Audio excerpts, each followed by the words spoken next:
Hi, I'm really, really pleased to have Hari with us. Let's say a quick hi. Hi, Hari. Hi, Karisma. Hari is with us because Solkatha is doing a series for the aware parent for caregivers who are parents, grandparents, uh, anybody, teachers, anyone who's actually interested in being with children, who wants to learn about themselves, who want to learn about children. How can you be a more aware parent? This is not about making huge monumental changes in your life, but it's about just bringing in that little baby step of awareness about how can you really tune in to what's going on, because parenting is viewed as challenging. It's the toughest job in the world, everyone knows that, but that's why we have experts, who are trying to figure things out, who are, I think they're bumbling along the way as well, just like everyone else, except they're doing it with a little more awareness, with a little more focus. And that's what we're here for. We're about sitting here in empathy for all of you every day who take care of your children, who take care of others' children. And we want to lend a bit of support. We want to lend a bit of possibly conversation through this. And today we have Gota Hari Priya, joining us.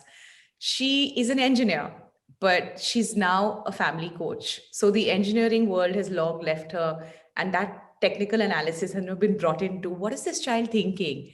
How can we approach life from a child's perspective? I really liked Hari because I looked at her Instagram post and I immediately fell in love with it, because there's little notes that she's done from the perspective of how can I look at this from what's going on from my child's perspective. And I think that's what we're going to talk about today. The topic for today is from your child's eyes. So, literally shifting the lens and looking at things from your child's perspective. I think that Hari would probably be the best person. So, what would you like to start with, Hari? Nothing, I'm just extremely grateful and honored to be sharing this conversation with you. And like you said, not the expert, definitely not the expert. I'm just work in progress, but knowing that I'm work in progress. That's about it. As we all Yeah, are, right? yeah, totally. Yes.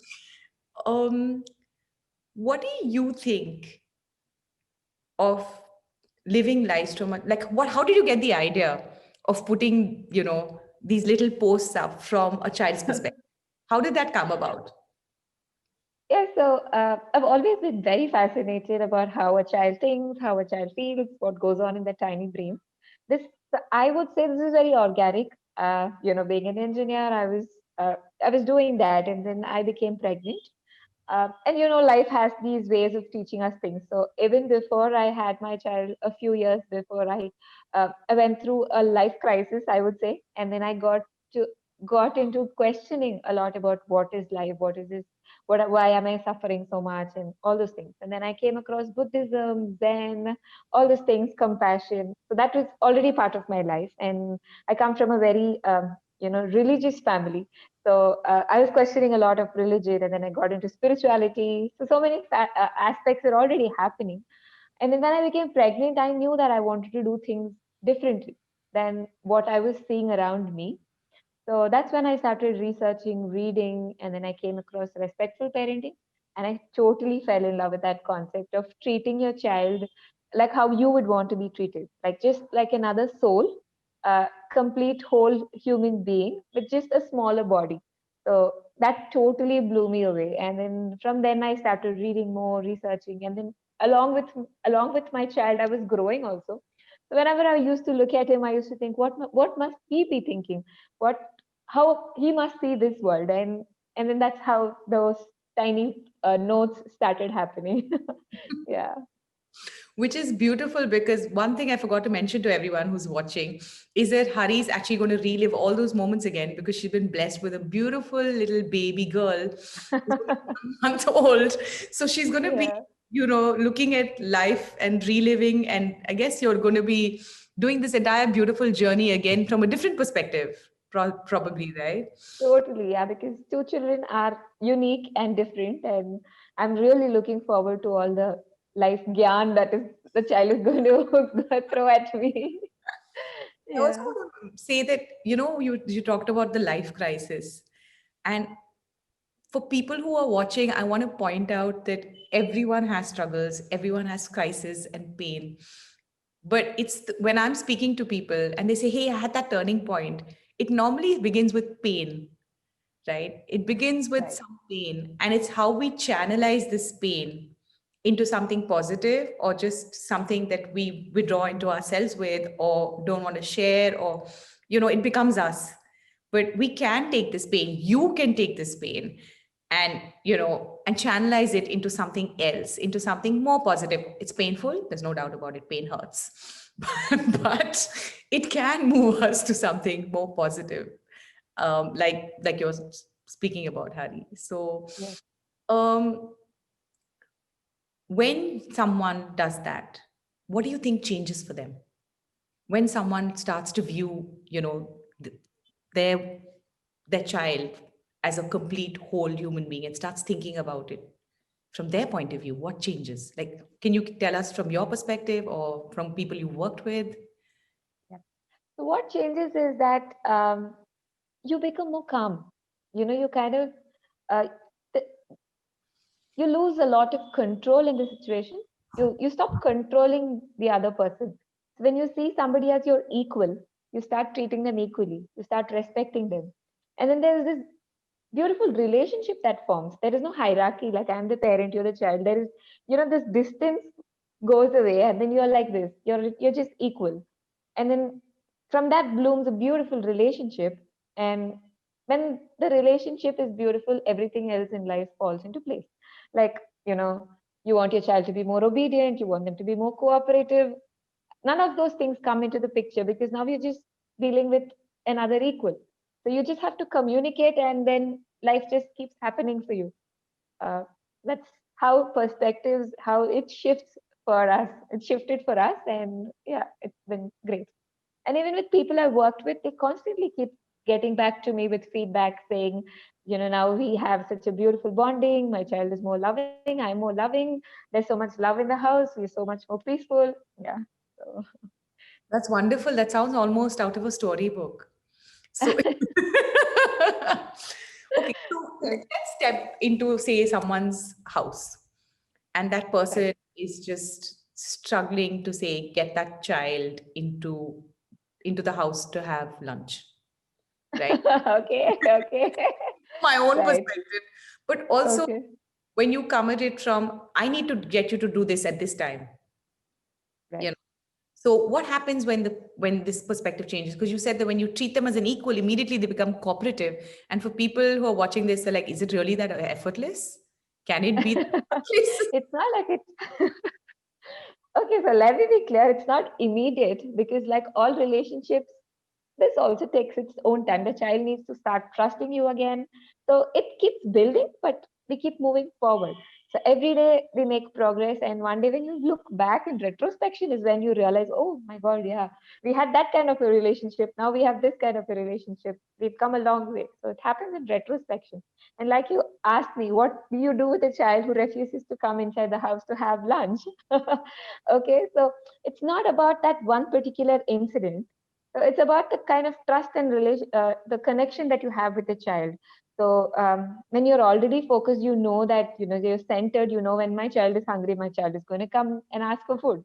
So you're calm in that first step itself. And when you go to the next step and you look at the time, okay, now that's really late. I think my child needs to, have something in the tummy. So when that happens and you call out for them, you kind of have like a communication, a respectful communication, a compassionate way of communicating with them, saying, I think it's time for you to eat. And then the child will tell you something like, no, I want some more time.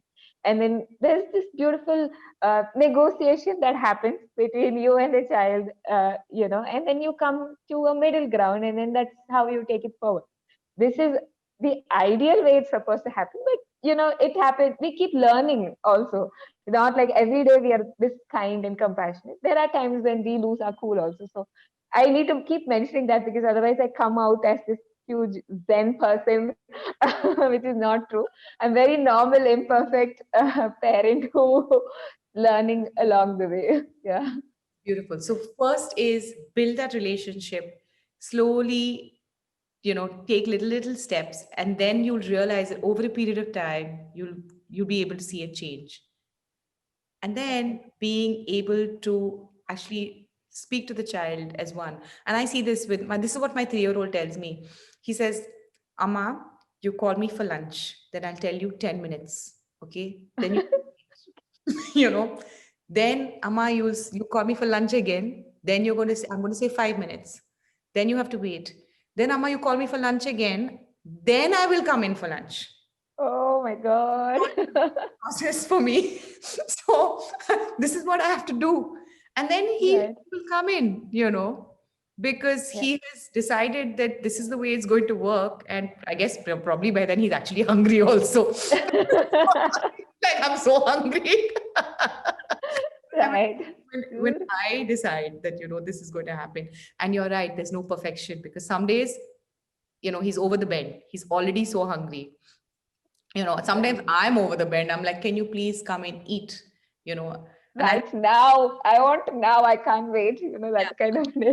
it's just like, I need to get this done. Amma is not, she's a human being. She's not this perfect thing, where she's just waiting calmly for you to come. Like, all of us have those moments. And I think that for Yes. everyone watching, know that. Even people who've taken multiple courses, read 1,000 books on it, are taking courses themselves on parenting. Right. Right. Yeah, Yeah. Totally. there is no perfection. So, yes, that's really beautifully put, Hari. I think that everyone can sort of associate with that. Yeah. But what is the motivation, according to you, for people to continue to do this?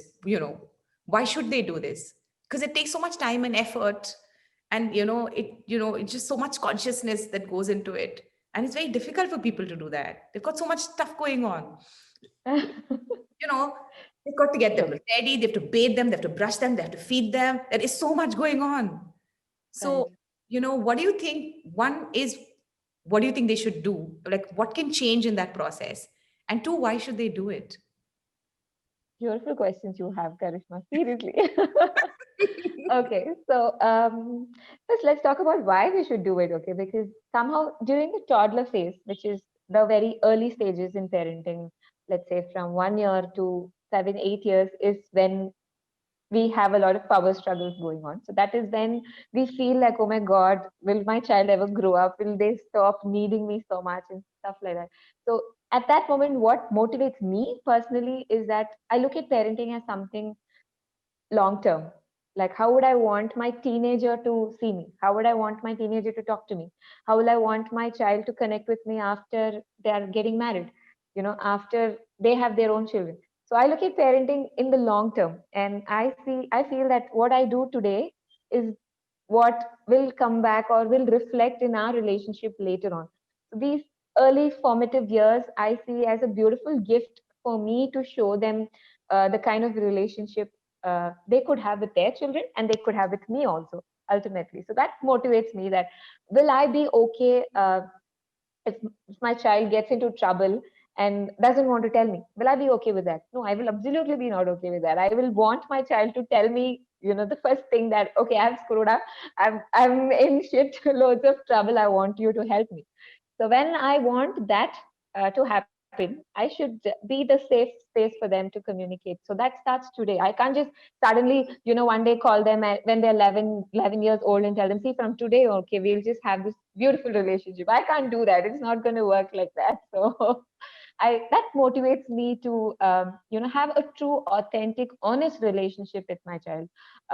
It's not some fad or a fake thing where I'm very gentle and respectful towards you, so that you'll look after me when you grow up. It's not like that. It's just that you're a beautiful person per se. You are perfect the way you are, and I really love you and enjoy getting to know you. So that is a perspective I come from. And these everyday things which we always do every day, that it becomes a routine that we kind of don't think about it anymore. So now I'm bathing my child, I'm thinking about breakfast, or I'm my child is eating, and then I'm thinking about some random conversation I'm having with my friends. So I'm very distracted because of the repetitive things that I do with my child. So one thing that we can all be, a habit we can inculcate is to be there at that moment when we're doing it. Okay. Why? Because it could actually be the last time that we're doing it for our child. One day they will just not want to be carried anymore. Like my 4-year-old, he doesn't want to be carried as much as he used to be. He wanted to be carried when he was, I don't even know when he stopped. And breastfeeding also, he just randomly stopped one day. I didn't even know that it was going to be my last time. So things like that, they just outgrow it very, very fast. The next day it's not there. And one day he just stopped asking me to bathe him, which means I didn't even know that this was going to be my last time. And if I had known, I would have enjoyed it even more. So things like that, drive me to be more aware and present at the moment. So when I'm scrubbing him or when I'm doing any chore for him, I make sure that I am there doing that with my body. I feel it, the sensations. So kind of keeps, keeps me centered also. It's my parenting. Yeah. Beautiful. So the first step is why do it? Because you treat it like almost like a career. Most people think about their careers like this. If I put in this much work into this, then I can see my vision. I will grow into that role and that role and that role. And this is the Right. investment that I'm going to put in now because then I'll get that, I'll get the reward at that end. But so the first part is, oh, that motivates me because my reward is my child will trust me. My reward is that we have this open relationship. My reward is that my child feels safe. And then I feel more nourished by that because then we're not constantly in conflict, we're flowing together. And then being, I think also what you're saying when you're saying that, be in the moment is actually a sense of gratitude, right? That, oh, Totally. I'm able to bathe you and thank you for the opportunity. I'm able to Right. be here for you. And that service actually feeds a need inside me also. Absolutely. And I can enjoy you for who you are. And I'm happy for that. So being present, being with your body, being mindful. And I think that a word you didn't mention, but which I'm picking up on is just being like really grateful for that interaction, Ab- right? And Absolutely. that brings you into the presence, which is so beautiful. And I think that in itself is a healing power for children. When a Totally. caretaker is present and is really enjoying you, just enjoying you for the sake of Yeah. you, that is Yeah. that is their power, that is their affirmation, that is their feeling of safety and love, right? True. So I think you put it really, really well and succinctly. What is coming to me now is that I feel that when you, all of us, right, we have unmet needs from our childhood. It's got Right. nothing to do with, it's got to do with circumstances and life changes and all of that. It's not got, it probably has nothing to do with, oh, my parents are so evil, right? And this for us. But it's just that I needed this and it didn't happen. And it'll probably happen with our children as well, even though we're trying so hard to Yeah, not. yeah, absolutely. But Absolutely. yes, Yeah. who knows what's going on? Yeah. So, can you tell us about, possibly an unmet need from your childhood that, Right. that you felt wasn't met, and how that changed your perspective on how you parent?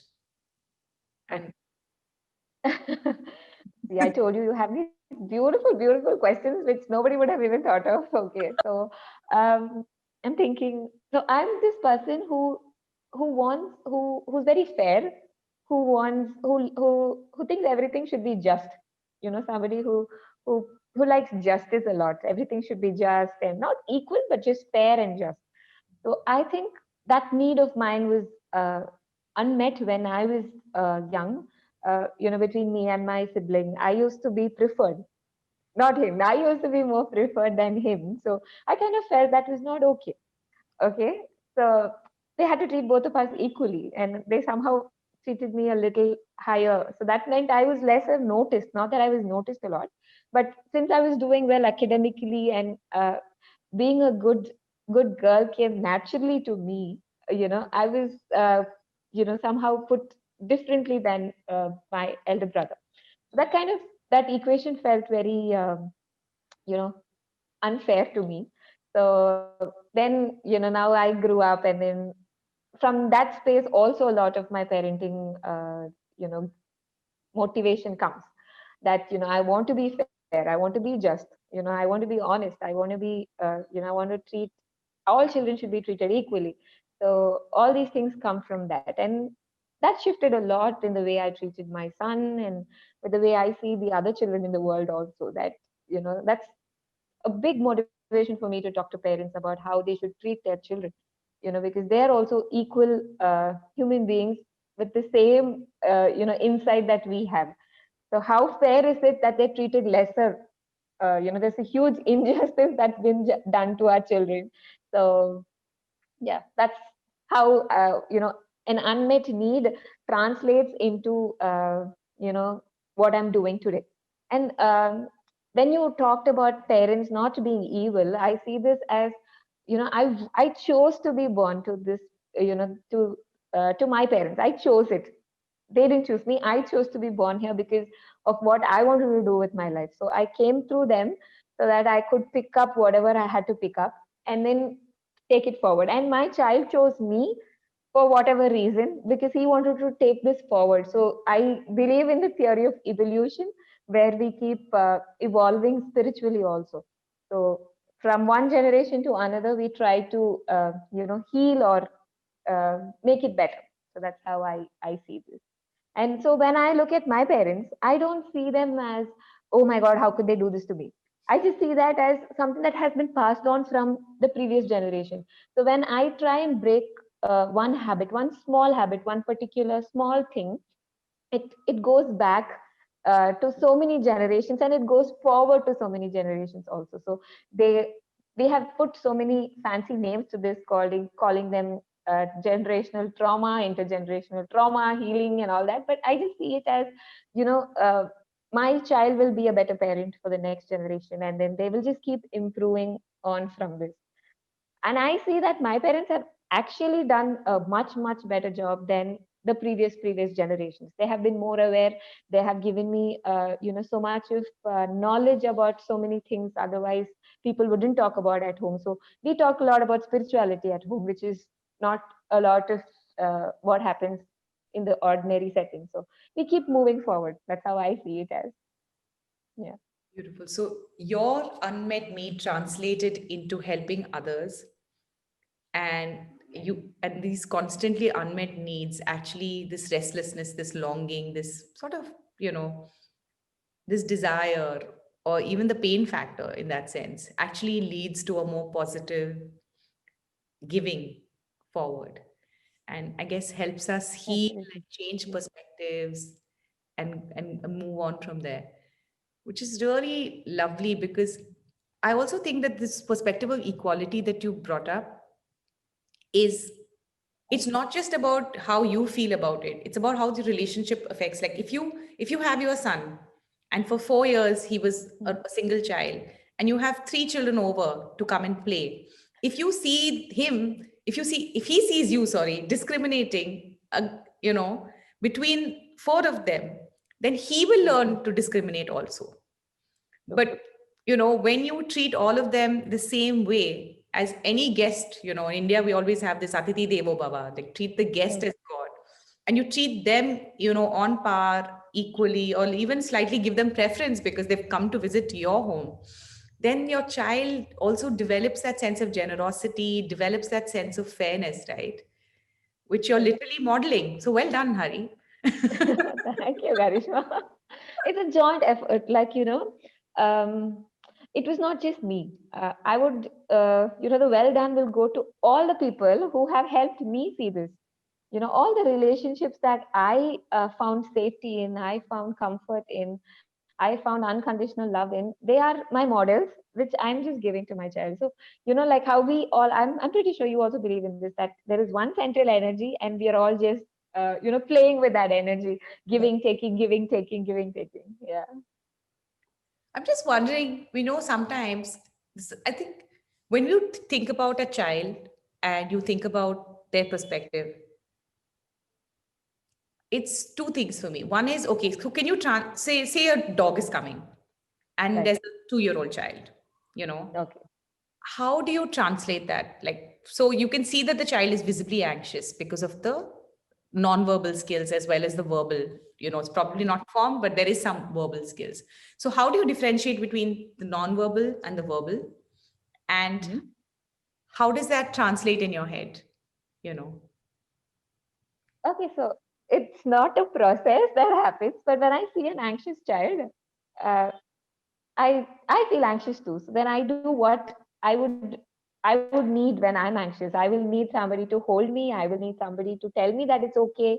I need somebody to make me feel safe, give me physical connection, hug me, or just be there for me silently. Just lift the baby child and just be there. So the child knows, okay, this is something new, but then I have my safety, so I can explore with a lot of confidence. That is what I would look at that situation as. I wouldn't tell the child it's nothing, it's just a dog. I wouldn't tell that, because that's like not that's like belittling their emotions, their feelings, because fear is real. What they felt right now is real. Okay, so that emotion is something that I want to respect. So then I would just say, it's okay, I'm here.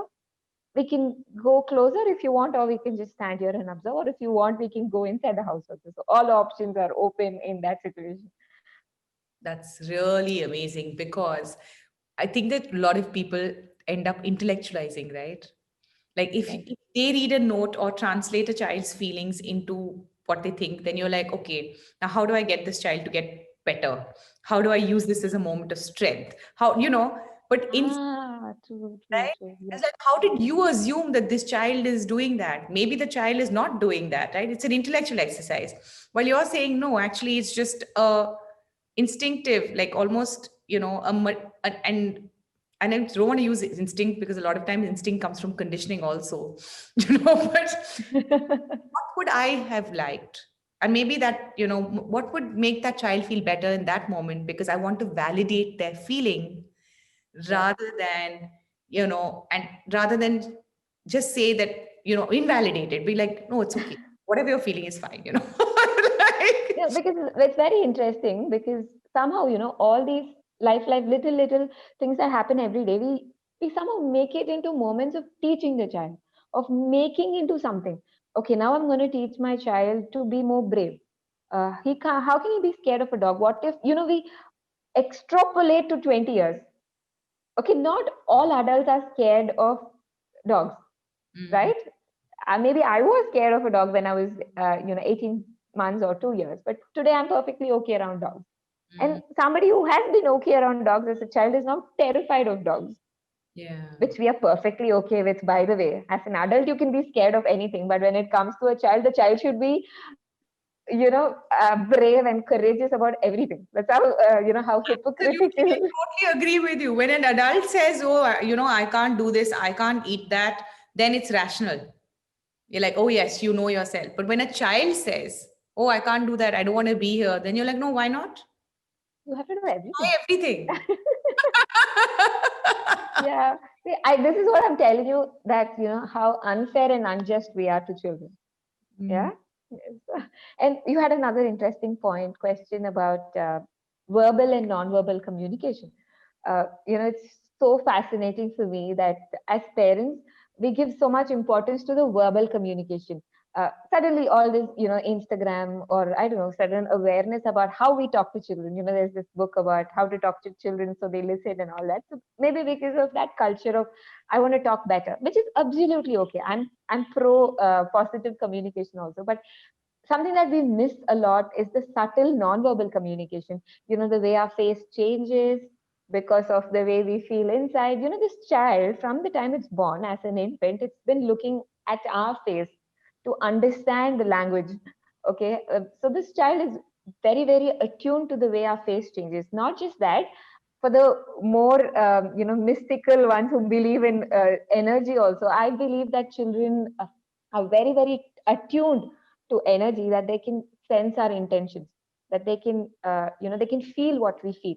We are the same. I always see my infant as part of me, which is also true biologically. Science also approves of it now. So they're part of us, so then they feel what we feel. So I don't even have to be angry and then become angry and show the anger. The moment I feel anger, my child senses it. Okay, so that's how subtle non-verbal communication is. So I always say, when the parent feels better, the child feels better. They just reflect. They're just the mirror of how we feel inside. Um, so non-verbal communication is something which we miss out a lot on, but which actually uh, has more power than verbal communication. Uh, we always say, no, actions are more powerful than words. So what we're doing is the action. They are seeing than what seeing is more powerful than hearing.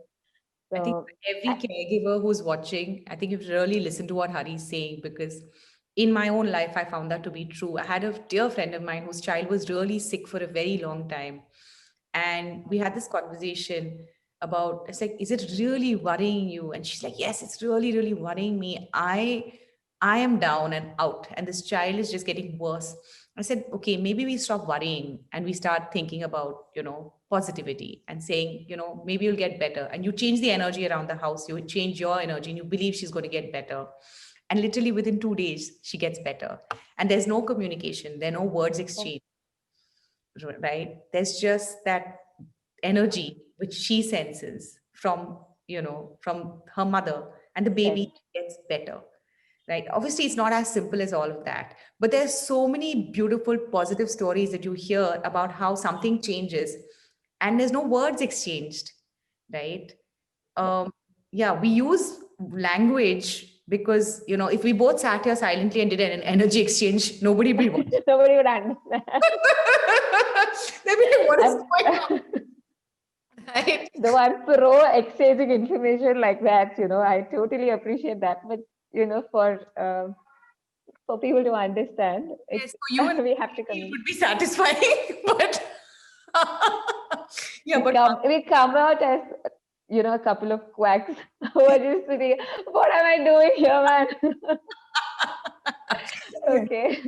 we've been labeled lots of things, and quacks is the Yes, last yes. I'm being very respectful and gentle. one. Yeah. Yeah. So, okay, any tools that you have, anything you want to tell people, like any final thoughts, Hari, that you say, okay, this is what you could do, or this is what I want to share with you, anything that you have to say. Okay. So, see, anyway, we're spending a lot of time on social media these days. So I'm not going to tell you to spend lesser time. I'm just telling you to uh, pick the people that you choose. Choose people who you inspire to become. So then at least some part of it will translate into our life. People who encourage you to take care of yourself, people who focus on self-care, who talk about love, who talk about, the deeper meanings in life. If at least a part of your following is on people like this, then it definitely translates into your everyday living. So that is one. Okay. And then the next one is it helps immensely if you know about the brain science of the child.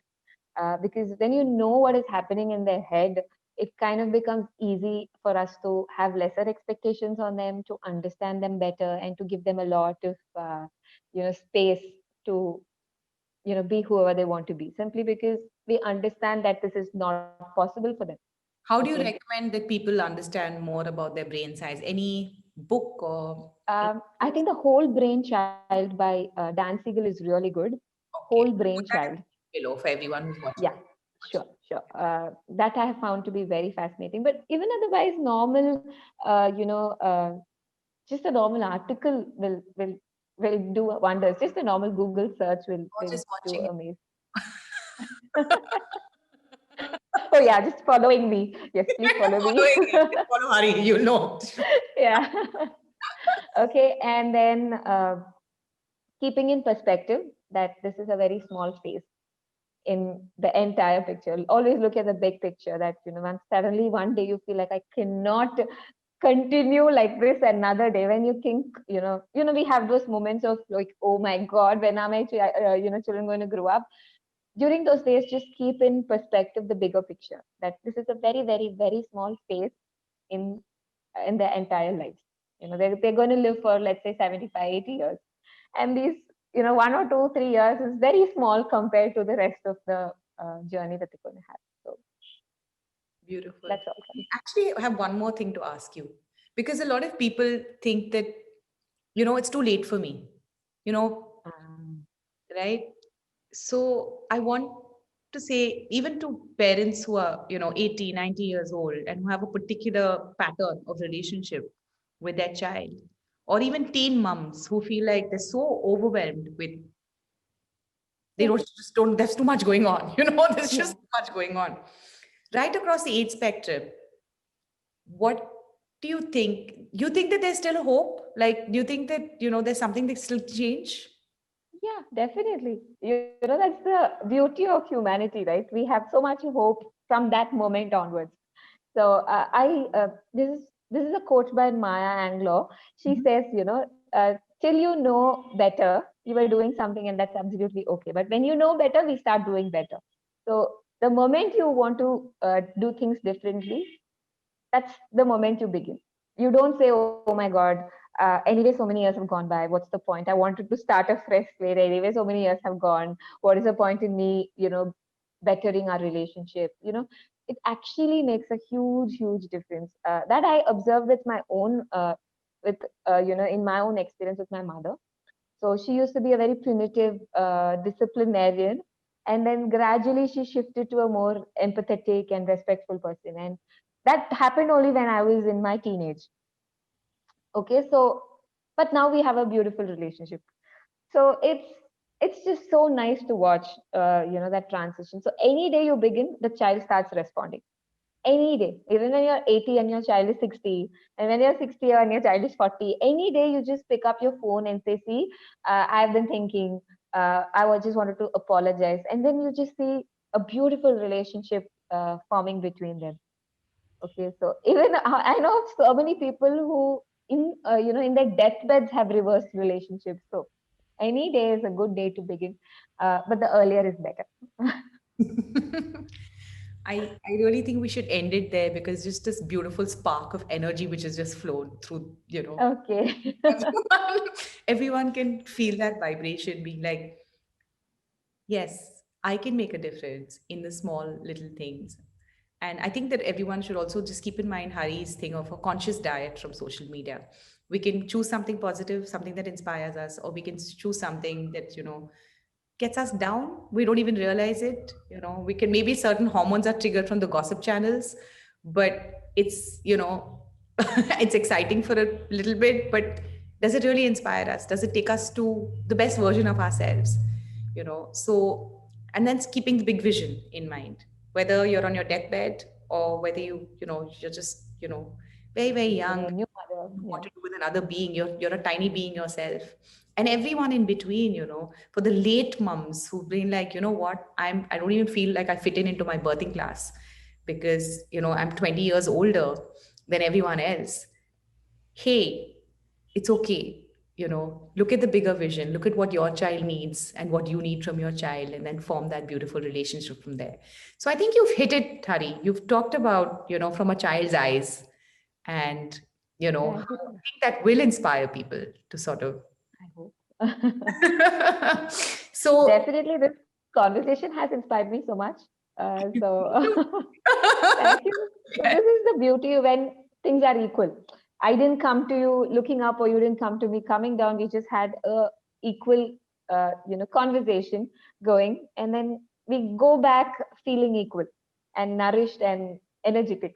So that's the And beauty our when we have. unmet need becomes met. True, beautiful, yes.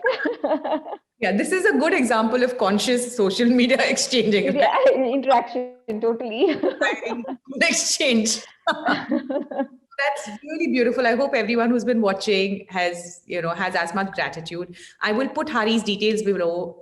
If you need to reach out to her or want to, get in touch, you can. Um, Stay inspired, stay true to yourself, stay true to your inner child, your child, a being, any child in your life, your niece, your nephew, your grandchild, whoever it is. Stay true to that relationship. And I think that we'll all build a better world with that. That's why we're here, right? Thanks so much, Hari. We always end with saying shine brighter with Soul Katha. So, because it is about that. It's about that inner shine coming through. So, thank you, Can Hari. I say that? Can Absolutely. I say that once? Shine bright with Soul Khara. Take care, Hari. It's really, really good talking to you. Bye bye, Karishma. See you.